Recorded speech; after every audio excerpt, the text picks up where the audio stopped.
West Bengal মাদ্রাসা service কমিশনের ওয়েবসাইটে আগের বছর মানে 2023-এ একটা নোটিফিকেশান বেরিয়েছিল অ্যাসিস্ট্যান্ট টিচারের, প্রাইমারি, আপার প্রাইমারি, 9-10 এবং 11-12, যেখানে 2023 সালের মে মাস নাগাদ ফর্ম ফিল আপ হয়।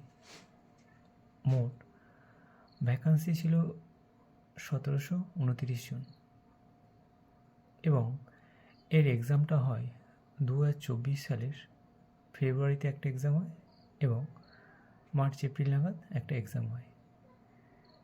তার রেজাল্টটা আগামীকাল অর্থাৎ 21/12/2024 তারিখে পাবলিশ করা হয়। 1729টি পোস্টের জন্য প্রায় লাখ লাখ পরীক্ষার্থী পরীক্ষা দেয়।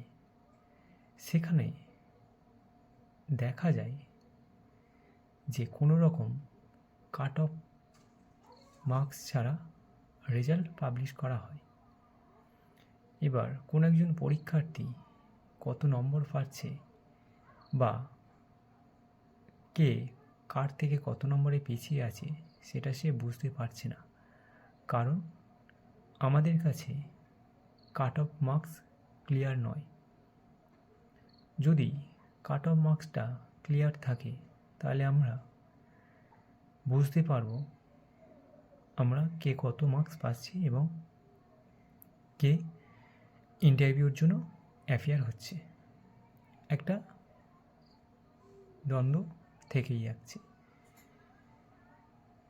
রেজাল্টে শুধুমাত্র সাবজেক্ট, অ্যাপ্লিকেশন নাম্বার এবং রোল নাম্বার উল্লেখ আছে, কাট অফ মার্কসের কোনো উল্লেখ নেই। এবং কারা ইন্টারভিউ ডাক পাচ্ছে, কে কত নম্বর পেয়েছে, সেগুলো আমাদের কাছে অনিশ্চিত, এটা পুরোপুরি ক্লিয়ার নয়। তো এইরকম রেজাল্ট পাবলিশ করেছে WBMSC তরফ থেকে। তো একটা কমপ্লিকেটেড ব্যাপার হয়ে যাচ্ছে জিনিসটা, যে কারো আশা থাকতে পারে সে কত নম্বর পাচ্ছে বা কেউ তার থেকে কত নম্বর পিছিয়ে আছে, সেগুলো জানার ব্যাপার থাকে, কিন্তু এখানে কোনোটাই ক্লিয়ার নয়। Thank you.